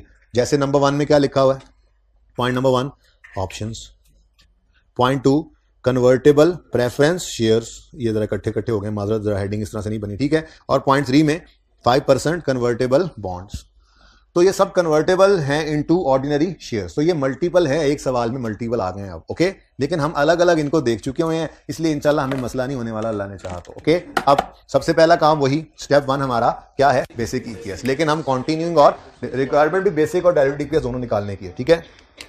तो step 1 basic EPS, question number 10 है, पेज नंबर 968। अच्छा, तो सबसे पहली चीज बेसिक ईपीएस, लेकिन मसला क्या है, कॉन्टिन्यूइंग ऑपरेशंस और डिसकॉन्टिन्यूड ऑपरेशंस अलग अलग होना है, ठीक है। तो कॉन्टिन्यूइंग ऑपरेशंस ये बेसिक ईपीएस निकालनी है, तो कॉन्टिन्यूइंग का प्रॉफिट उठाओ, ठीक है। कॉन्टिन्यूइंग का प्रॉफिट कितना है जी 10 मिलियन, और ऑर्डिनरी शेयर्स कितने हैं 2 मिलियन, निकाल के दे दिए मेरे साथ, ठीक है। पहले ये फिगर तो लिखवा दो, तो रुपीज कितना जी 10 million, rupees 10 million, okay, divided by 2 million shares, 2 million shares. भाई जरा एंड वाला ये बताना नजर आ रहा है, जरा गुजारा कर लो। वैसे ये सिर्फ यहाँ पर थोड़ा सा इसको मैंने बेसिक को जरा छोटा लिखना है, यहाँ पे ना डायल्यूटेड की वर्किंग भी करनी है ना, जगह ताकि बन जाए जी। तो 5 पर शेयर, रुपीज 5 पर शेयर, ठीक है जी। अब साथ ही बेसिक ईपीएस निकालो डिसकॉन्टिन्यूड ऑपरेशन, तो ईपीएस ना सही लॉस सही, ठीक है। लिखा रहने वहां पे ईपीएस खैर है, उससे परेशान ना हो, छोटी छोटी बातों से परेशान ना हुआ करो जी। अब लॉस है 4 मिलियन का, बहुत ही क्लोज हो गया काम जी। लॉस कितना है बच्चों 4 मिलियन का, तो यहां नेगेटिव साइन यूज कर लो, लॉस है तो यहां पर नेगेटिव साइन लगा दो, बस लॉस है, ठीक है। क्या हो गया, ईपीएस तो निकालेंगे, मतलब वो लॉस पर शेयर आ जाएगा, ठीक है। डिवाइडेड बाय शेयर्स आपको कहा था सेम रखने हैं, और अगर प्रेफरेंस डिविडेंड होता इररिडीमेबल वाला तो उसको सिर्फ यहां पे माइनस करते जी, बोले रुपीज 2 पर शेयर। अब ऐसे लिख लो और इसको यूं ब्रैकेट डाल दो, बस। कॉन्टिन्यूइंग और डिसकॉन्टिन्यूइंग अलग अलग। भाई को बोलचाल तो नहीं हो रही ज्यादा हाइब्रिड में जी, क्या हुआ, आवाज नहीं जा रही, आवाज नहीं जा रही, पॉज करें जी बच्चों। तो पॉज इसलिए किया कि हाइब्रिड में क्वेश्चन था और वहां पे बच्चों का ये क्वेश्चन था कि यहां पे आपने गालिबन लास्ट टाइम यहां पर इररिडीमेबल लिखा था, लेकिन इस दफा रिडीमेबल लिख रहे हैं, तो भाई वो गलती से लिखा गया होगा, वरना जिस लास्ट टाइम में बच्चे जिन्होंने ये पढ़ा होगा, ये कहीं से देखा होगा, वो इसके इस सवाल के सोल्यूशन में जाएंगे ना, तो सोल्यूशन के अंदर 10 मिलियन बटा 2 मिलियन ही होगा। अगर ये इररिडीमेबल होता तो फिर 10 मिलियन में से माइनस करके ईपीएस निकालते ना। तो वो पिछली बार किसी ने अगर किताब या किसी सीनियर की किताब में देखा है, तो वो गलती से यहां पर बोला रिडीमेबल ही होगा, लिखते हुए कि गलती से इररिडीमेबल लिखा गया होगा, इररिडीमेबल होता तो ईपीएस की कैलकुलेशन में आता, ओके। अच्छा, अब एक बच्चा पूछ रहा था ये कैसे पता लगा रिडीमेबल है, तो भाई प्रॉफिट एंड लॉस अकाउंट के अंदर प्रॉफिट बिफोर टैक्स से पहले माइनस हो रहा है, तो ये इररिडीमेबल तो नहीं हो सकता। इररिडीमेबल तो जाता है स्टेटमेंट ऑफ इक्विटी के अंदर, रिटेन्ड अर्निंग्स में डिविडेंड माइनस होता है, वो प्रॉफिट आफ्टर टैक्स से पहले माइनस नहीं हो जाता, ओके। ये प्रॉफिट एंड लॉस अकाउंट में पड़ा है, ओके। तो ये रिडीमेबल है, रिडीमेबल है, ठीक है। पिछली बार किसी ने खुदा ना खासा पुरानी किताब रखी है तो उसके IR को काट दे और जिससे किताब ली है उससे सोल्यूशन मैच कर ले, सोल्यूशन यही होगा इंशाल्लाह। 10 मिलियन डिवाइडेड बाय 2 मिलियन। अगर ये इरिडीमेबल होता तो 10 मिलियन में से इसको जो नहीं नजर आ रहा मैंने गायब भी कर दिया, माइनस करके ईपीएस निकालते। ओके सही है। अच्छा जी, हाइब्रिड 2 सही जा रहा है। अभी ये बात थोड़ी सी रिवाइज हुई। अब हमने क्या बात की, सबसे पहला step basic EPS. Basic EPS में आपने प्रॉफिट फ्रॉम कंटिन्यूइंग ऑपरेशन उठाना है, जिसमें से वो डिविडेंड माइनस हो चुका था, लाइक इंटरेस्ट वाला। ठीक है, 10 मिलियन को डिवाइड किया 2 मिलियन से और 4 मिलियन के लॉस को डिवाइड किया 2 मिलियन से, तो हमारी बेसिक ईपीएस आ गई और डाइल्यूटेड ईपीएस आ गई। हाँ सॉरी, बेसिक ईपीएस आ गई कंटिन्यूइंग की और बेसिक ईपीएस आ गई डिसकंटिन्यूइंग का लॉस है, इसलिए लॉस पर शेयर आ रहा है, अर्निंग पर शेयर नहीं आ रही। ठीक है, यहां तक कहानी हुई खत्म बेसिक ईपीएस। ठीक है जी, तो ये नंबर तो हमें मिल गए। ठीक है, अब कहानी शुरू करेंगे डाइल्यूटेड ईपीएस। लेकिन बच्चों डाइल्यूटेड ईपीएस कोई खाला जी का घर नहीं है। अच्छा, डाइल्यूटेड ईपीएस भी अगेन कंटिन्यूइंग की अलग, हाँ वो अलग बात है कि कंटिन्यूइंग में ही मसला होता है।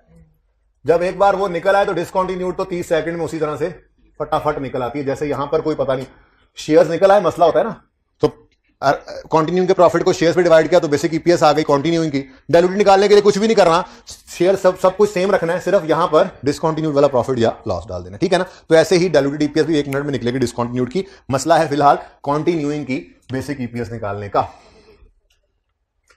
चलो जी, अब मैंने आपसे कहा था कि हमने क्या करना है, मल्टीपल इंस्ट्रूमेंट्स हैं तो हमने इंक्रीमेंटल ईपीएस निकालनी है हर इंस्ट्रूमेंट की। ठीक है, साकिब ये अगर रीफिल नहीं किए थे तो इनको रीफिल करके देंगे, रीफिल करके रखें।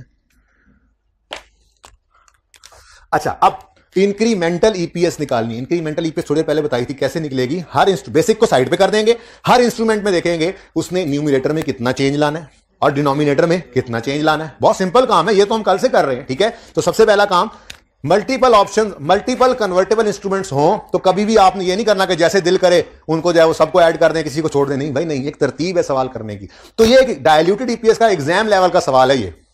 ठीक है, क्योंकि इसमें अलग अलग तो हमने देख लिए थे, ये सारे अलग अलग देखे हुए हैं हमने। ठीक है, मसला क्या है कि इस वक्त मल्टीपल कन्वर्टेबल इंस्ट्रूमेंट्स एक ही सवाल में। तो स्टेप 1 क्या हुआ करेगा हमारा, स्टेप 1 होगा रैंकिंग। ठीक है, हम रैंकिंग करेंगे जो सबसे ज्यादा डाइल्यूट करने वाला होगा उसकी इंक्रीमेंटल ईपीएस सबसे कम होगी। ठीक है, जितनी कम ईपीएस उतना ज्यादा वो डाइल्यूटिव है, तो उसकी ranking 1 and 2 and 3 and so on. 10 15 20 instrument आ जाए, आपको परवाह नहीं है। आपने जब एक बार ये 3 के ऊपर वर्किंग सीख ली तो 3 है या 300 है, फिर हमें मसला नहीं है। ठीक है, ऐसे 300 होते नहीं है, 5 ही है। ठीक है, अच्छा, तो रैंकिंग में हमने क्या करना है बच्चों, रैंकिंग में सबसे पहला काम चेंज इन न्यूमरेटर लोगे। ठीक है, फिर चेंज इन डिनोमिनेटर लोगे, चेंज इन डिनोमिनेटर। रैंकिंग करने के लिए ये जो रेड से लिखा हुआ था ना, ये चेंज इन न्यूमरेटर और डिनोमिनेटर है हर सवाल में। देखो आप तो बेसिक ईपीएस को भूल जाना है थोड़ी देर के लिए, सिर्फ 1 26 20, सिर्फ 42 20, सिर्फ 5 25, ये 0 और 750 ये उठाने, ये उठाकर न्यूमरेटर डिवाइड बाय डिनोमिनेटर करोगे, उसकी सिर्फ उसी इंस्ट्रूमेंट की इंक्रीमेंटल ईपीएस आ जाएगी। ये करने जा रहे हैं। ठीक है, तो जी न्यूमरेटर चेंज इन डिनोमिनेटर, उसके बाद आएगी इंक्रीमेंटल ईपीएस। ये इंक्रीमेंटल ईपीएस जब आ जाएगी तो फिर हम करेंगे रैंकिंग। ओके, अच्छा, अब स्टेप बाय स्टेप चलते हैं। सवाल के अंदर सबसे पहले क्या गिवन है, ये बेसिक ईपीएस तो निकल गई ना यहां तक। पहले क्या गिवन है, 1000 लाख ऑप्शंस हैं, 1 लाख ऑप्शंस हैं। ठीक है, खामोश है तो मतलब हर ऑप्शन एक शेयर में बदलेगा ना, खामोश है ना, सिंपल यही होता है, नॉर्मल होता ही यही है। ठीक है, तो 1 लाख शेयर ऑप्शन है विद एक्सरसाइज प्राइस ऑफ 60।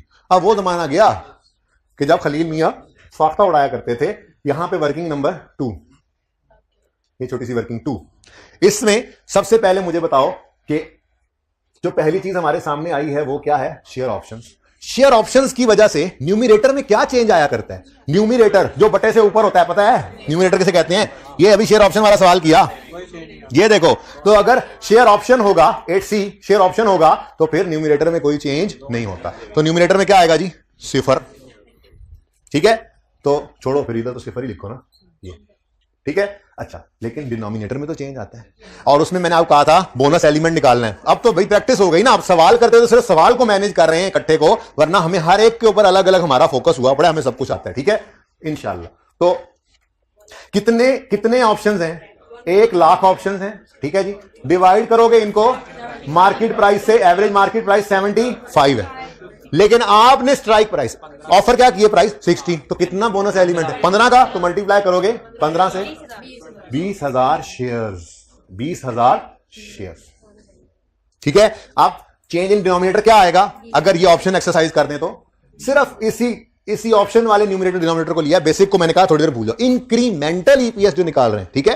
तो बताओ कितनी है, 0, बस फिर ये नंबर 1 नहीं होगा, माइनस में तो हो नहीं सकती, बहरहाल जो भी हो ये सबसे ज्यादा डायल्यूटिव यही होगा। खैर चलो, फिलहाल तो अभी कोई रैंकिंग नहीं करनी जब तक सारों की इंक्रीमेंटल ईपीएस निकलना है। ओके, नेक्स्ट क्या है, कन्वर्टेबल प्रेफरेंस शेयर्स, ठीक है। Convertible preference shares, convertible preference shares, अच्छा जी। अब कन्वर्टेबल प्रेफरेंस शेयर्स हैं तो इनकी वजह से तो न्यूमरेटर में भी चेंज आता है, डिनोमिनेटर में भी चेंज आता है, वर्किंग 1 वर्किंग 2 और कुछ नहीं है, ठीक है। तो नंबर 3 वर्किंग में हम कन्वर्टेबल इंस्ट्रूमेंट्स की वजह से न्यूमरेटर में जो चेंज आना है वो देखते हैं। अब वो कहता है 8 लाख शेयर्स हैं कन्वर्टेबल प्रेफरेंस शेयर्स, 8 लाख है, ये रुपीज 8 लाख तो नहीं है, ठीक है। अब जरा देखो, मतलब अगर हमने डिविडेंड निकालना है जिसको इंटरेस्ट है, तो हम पहला काम क्या करेंगे, हम 8 लाख पकड़े, उसको मल्टीप्लाई करेंगे रुपीज 100 से, आंसर क्या आता है 80 मिलियन। अब इस 80 मिलियन को परसेंटेज से मल्टीप्लाई करना है। अच्छा मैंने करना नहीं है ना, ये सब्र कर जाओ, नीचे रुपीज में गिवन है वो देख भी लिया आपने, मैं नहीं चाह रहा था जी, इनटू परसेंटेज होती है, ऐसे ही है। और वो अलग बात है कि इसको फिर जो आंसर आए उसको तब तक हमने नेट ऑफ टैक्स नहीं करना होता जब तक सवाल ना बता दे। ओके, अच्छा, लेकिन ये बात बिल्कुल ऐसे ही करते अगर सवाल का डाटा भी ऐसे होता। लेकिन मेरे प्यारे बच्चों, पागल खानों, सवाल का डाटा जो है ना वो ऐसा नहीं है कि ये करना पड़े, बल्कि सवाल का डाटा आसान था। परसेंटेज ऑफ डिविडेंड नहीं गिवन थी, बल्कि वो क्या कह रहे हैं, देखो 8 लाख शेयर्स हैं, पार वैल्यू 100 है, एंटाइटल्ड है टू क्यूमुलेटिव डिविडेंड रुपीज 8 पर शेयर। सुभान अल्लाह, सुकून हो गया ये तो, यानी कि 8 लाख इंटू रुपीज 8, बेटा 100 कोई नहीं, और ये कितना आ गया, क्योंकि नंबर ऑफ शेयर्स गिवन थे ना, वही तो छुपा हुआ है, छोड़ो उसको जी। रुपीज कितना 8, कितना आ गया 6.4 मिलियन, 64 लाख 6.4 मिलियन आ गया, ठीक है। यही था वो जो कुछ छुपा के आया, तो पता लग गया। अब मैंने तो उस चीज के लिए आपको तैयार किया जो वर्स्ट थी, कि अगर ये बात ना भी यहां से प्रूव होती कहीं पे, बाद में वैसे प्रूव होनी चाहिए, खैर ना भी प्रूव होती तो हम उसको ही करते, लेकिन नजर भी आ गया सवाल में, आगे जाकर यही डाटा गिवन है, यहीं से इंटरेस्ट निकालोगे ना। अब ये इंटरेस्ट किसका निकला है, डिविडेंड किसका निकला है, कन्वर्टेबल शेयर्स का, यानी रिडीमेबल शेयर्स का। तो वो बच्चों गलती से किसी ने लिख दिया, मैंने ही लिख दिया होगा शायद, बच्चे जो कह रहे हैं, लेकिन उसकी कैलकुलेशन पे जाओ, बेसिकली वो इरिडीमेबल डिविडेंड नहीं है, वरना यहां से ये कन्वर्टेबल रिडीमेबल शेयर्स हैं। इरिडीमेबल, इन्हीं का डिविडेंड 64 मिलियन निकला, 6.4 मिलियन निकला, 64 लाख, ठीक है। तो वही ऊपर लिखा हुआ था। अच्छा खैर चलें जी, समझ आ गई बात। ये क्या है, ये वो डिविडेंड है जो सेव होगा अगर ये शेयर्स कन्वर्ट हो जाएं ऑर्डिनरी शेयर। वो डिविडेंड जिसको हम इंटरेस्ट कहते हैं, बोलेंगे तो डिविडेंड ही ना, अच्छा नहीं लगता इसको इंटरेस्ट बोलना, ठीक है। तो ये है सेविंग, लेकिन यहां पे नहीं, ये तो आपका पर्चा है, हम तो वर्किंग यहां पे शो करेंगे एग्जामिनर को, ठीक है। तो हम यूं कहेंगे 8 लाख प्रेफरेंस शेयर्स हैं, हर एक शेयर के ऊपर 8 रुपए का डिविडेंड दिया जाता है, जो अगर हम कन्वर्जन करा दें तो सेव हो जाएगा, ठीक है। तो कितना आ गया 64000000, ठीक है। लेकिन इसको इंटू 60%, नेट ऑफ टैक्स करना हो तो 1 - 40 करोगे ना, 60%, 1 - 0.4, ठीक है ना। ठहर जाओ ना, लिखने तो दो, इंटू 60%, और ठहर जाओ, करेंगे या नहीं करेंगे ये डिपेंड किया करेगा सवाल के अंदर ये लिखे होने से कि ये अलाउएबल टैक्स डिडक्शन है या नहीं है।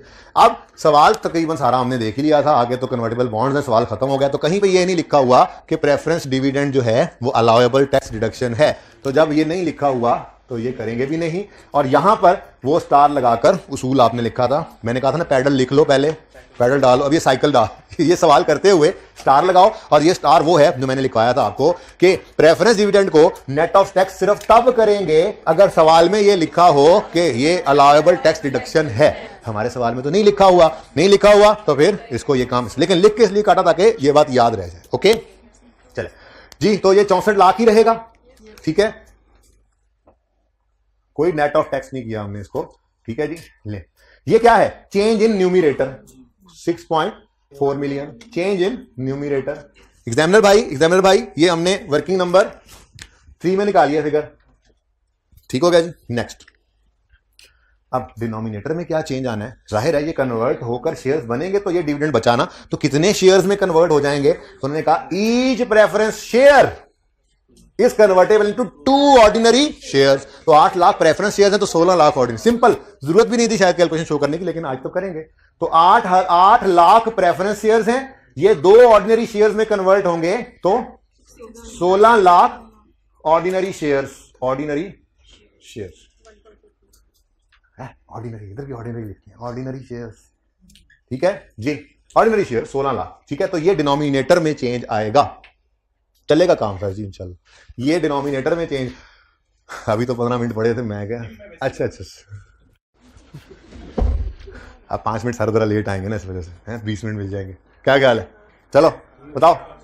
16 लाख जी। इंक्रीमेंटल ईपीएस 4, ठीक है। रैंकिंग तो बाद में ना, अभी तीसरा हो सकता है, इससे नीचे आ जाए तो रैंकिंग ऐसे नहीं, वो सवाल की रैंकिंग नहीं है, सवाल की तरतीब आपकी रैंकिंग हो नहीं। अगर वही काम करना होता तो इतनी मुसीबत में क्यों पड़ते। और लास्ट इज, हाँ कुछ सवाल आ रहा था तुम्हारा यहां से, बोले थे वो नेट ऑफ टैक्स की बात ही कर रहे थे ना कि मत करें, जब मैं वो डिब्बा लगा रहा तुम बोले थे यही बोलना था। क्यों? कन्वर्टेबल बॉन्ड्स 5% का मतलब इन पे इंटरेस्ट है 5%। नॉमिनल अमाउंट गिवन है इसकी, नंबर ऑफ डिबेंचर्स नहीं, बॉन्ड्स नहीं गिवन, नंबर ऑफ बॉन्ड्स नहीं गिवन, बल्कि अमाउंट रुपीज में गिवन, अमाउंट गिवन है। तो रुपीज 100 मिलियन के ये डिबेंचर्स बॉन्ड्स हैं, कन्वर्टेबल है। Each 1000 bond is convertible to 20 ordinary shares. यही तो करके आए, ठीक है। और यार ये अगली लाइन को मिटाओ यार, ये फाइनल के सवाल उठते हैं ना जब, तो कुछ चीजें ऐसे बीच में रह जाती हैं, माफ कर दिया करें इसको, ये हटा दें, ठीक है जी। ये ऐसे, ठीक है। चलें जी। और यार डायल्यूटेड ईपीएस पहले कभी कैफ लेवल पे थी ही नहीं, ठीक है। तो वो पिछले से पिछले टाइम में डाल दी तो सवाल कहीं ना कहीं से फिर बंदा वहां से पकड़ लेता है, थोड़ा सीधा पदरा हो जाता है सवाल, ठीक है। 5% कन्वर्टेबल बॉन्ड्स हैं, नॉमिनल अमाउंट 1 लाख है। अगर ये कन्वर्ट हो जाएंगे तो न्यूमिनेटर में क्या चेंज आएगा? इंटरेस्ट सेविंग मिलेगी। बोलो जी, जागते रहना। 100 सारे जाग रहे हैं ना। 100 million into 5%, answer is 5 million. अब बच्चों इधर देखो, इस 5 मिलियन के बारे में सवाल का इंतजार नहीं करना, ये बाय डिफॉल्ट होते ही हैं, ये लॉयबल टैक्स डिडक्शन, ठीक है ना। तो ये अगर कोई नॉर्मेलिटी होगी तो बताएगा, वरना हम हमेशा इसको नेट ऑफ टैक्स करें, ठीक है। तो 60% करना है और 3 मिलियन डिनोमिनेटर में चेंज आ जाएगा नेट ऑफ टैक्स, ठीक है। तो ये न्यूमिनेटर, डिनोमिनेटर बोल दिया मैंने, रियली सॉरी, न्यूमिनेटर है जी। कन्वर्टेबल बॉन्ड्स हैं जी, न्यूमिनेटर में चेंज है 3 मिलियन। एग्जामिनर भाई ये हमने नंबर 4 में निकाली थी, ये नंबर 5 में निकाली है फिगर। अच्छा, डिनोमिनेटर में चेंज, कन्वर्ट होकर कितने शेयर्स बनेंगे?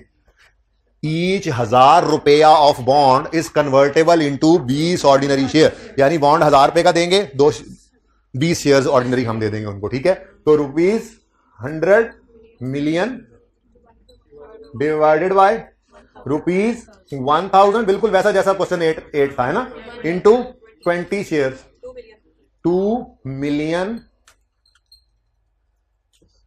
कौन से? Odd shares, odd arm shares, ठीक है जी। तो डिवाइडेड बाय 2 मिलियन हैं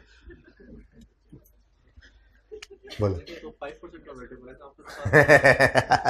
ये मतलब होता है ऐसे कन्वर्टेबल बॉन्ड जिनके ऊपर इंटरेस्ट रेट 5% है, ओके। ये लोन के साथ भी ऐसे ही लिखा होता था, बचपन से पढ़ाते हुए आ रहे हैं आपको उस्ताद, समझ भी जाओ अब इस बात को। 10% लोन का मतलब होता है। और मैंने यहां पर वो जो बोर्ड में बनाया था ना, उस पर भी मैंने इस तरह से लिखकर बताया था। ये क्वेश्चन भी आपके सामने, ये हेल्प करेगा आपको ये बात समझने में। लिखा हुआ है 12% इरिडीमेबल प्रेफरेंस शेयर। इसका मतलब ये नहीं है कि इसमें से सिर्फ 12% इरिडीमेबल है, बाकी रिडीमेबल है, फिर बाकी यहां क्यों पड़े हैं? मतलब इसका डिविडेंड रेट 12% है। फिर 10% बैंक लोन, मतलब बैंक लोन 10% है तो बाकी क्या क्रेडिटर पड़े हैं? बाकी क्या है? बाकी बैंक लोन है ना। मतलब ऐसा बैंक लोन जिसपे interest rate 10%। 8% redeemable preference shares, 8% redeemable है, बाकी रिडीमेबल है, उठा के उधर लिखो। नहीं, 8% का मतलब ऐसे रिडीमेबल प्रेफरेंस शेयर्स हैं जिनके ऊपर डिविडेंड 8% है, ओके। आइंदा तो कभी ये मसला नहीं आएगा। ये कब से मसला है वैसे? ओके जी बच्चों, हो गया काम, हो गया काम, हो गया काम।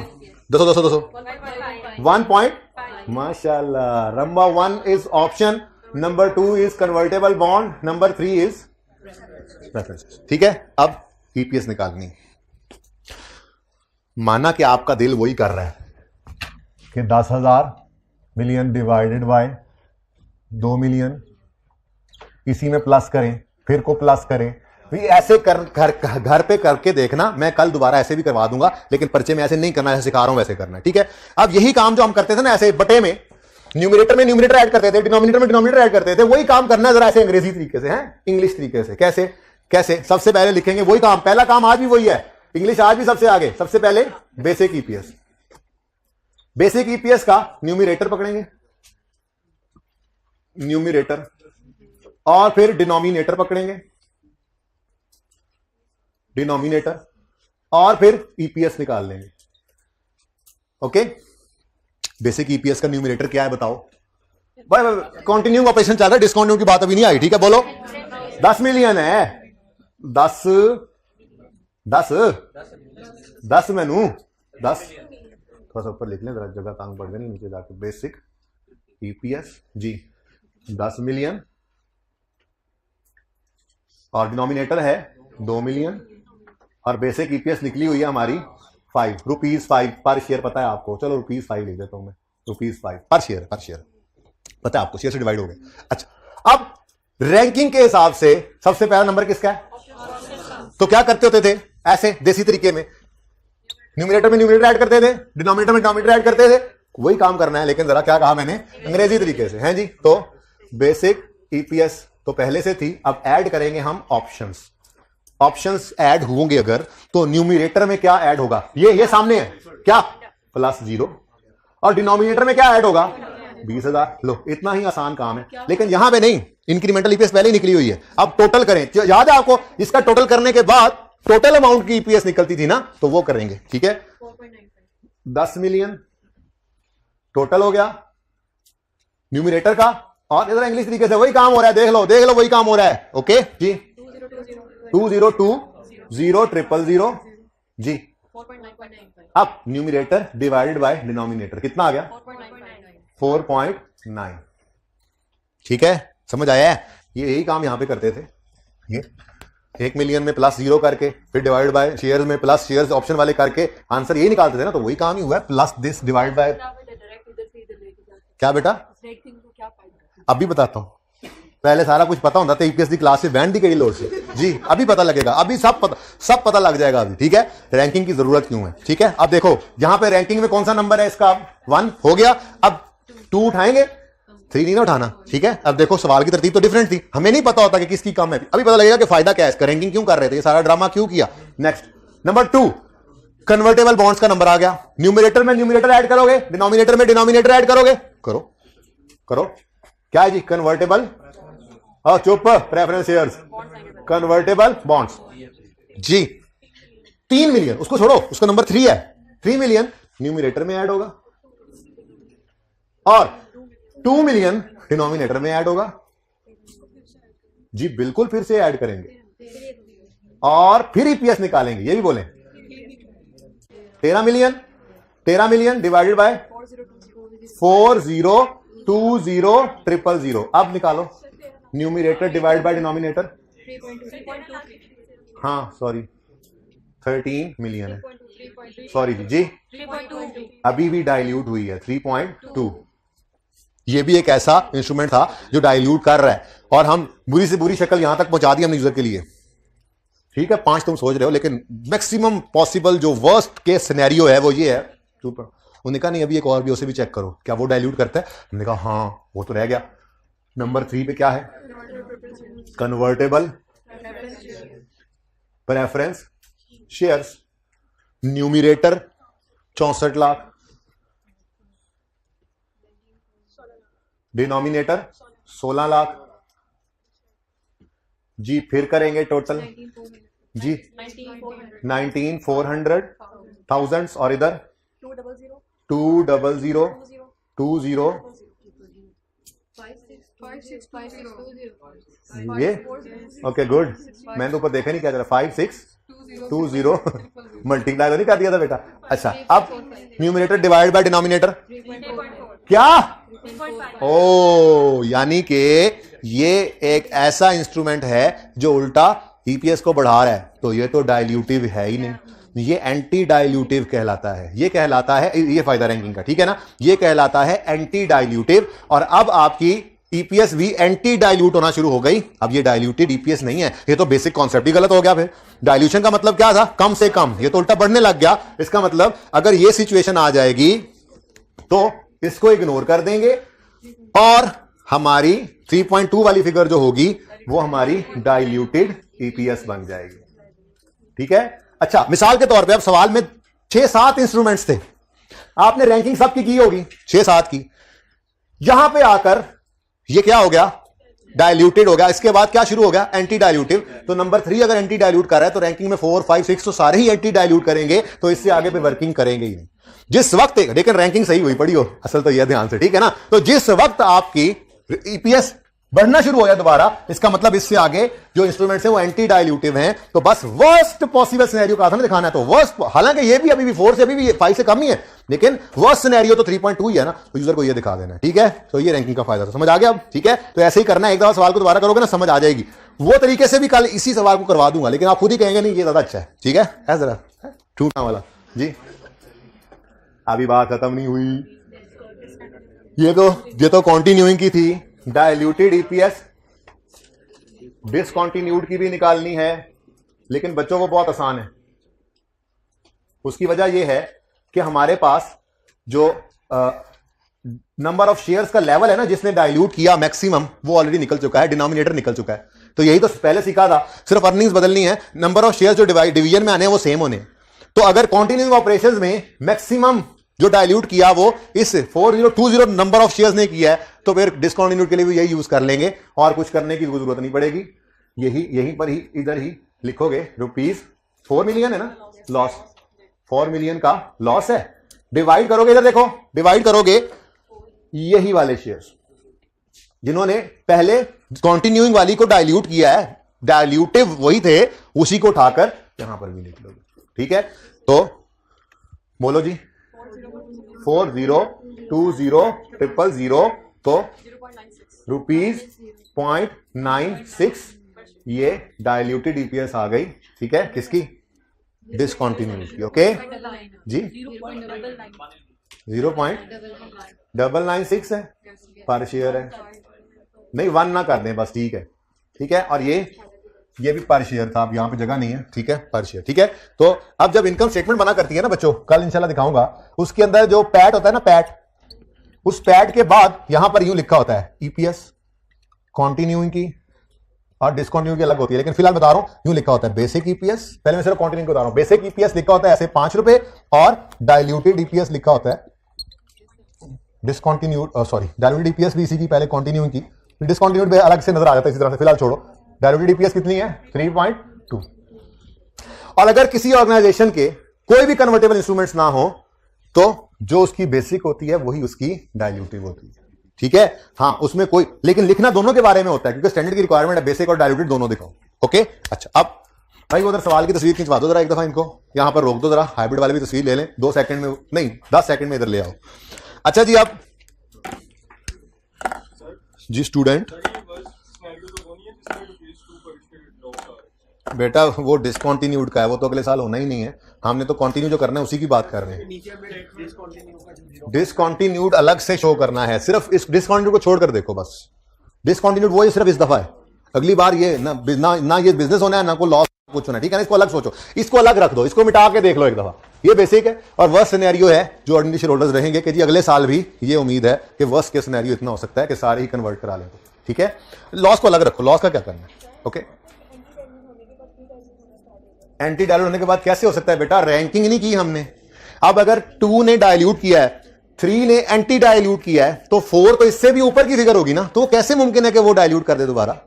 बेटा सोचो ना, खुद सोच के बताओ, मुझे देख के बताओ। इधर 1 ने इससे डाइल्यूट किया, 2 ने किया, 3 ने नहीं किया। अब 4 की रैंकिंग तो इसके भी बाद आएगी ना, फिगर इससे भी बड़ी होगी, 5 उससे भी बड़ी, 6 उससे भी बड़ी, तो कभी हो ही नहीं सकता कि वो फिर एंटी डाइल्यूट से वापस आए, तो वही है मैक्सिमम, ओके।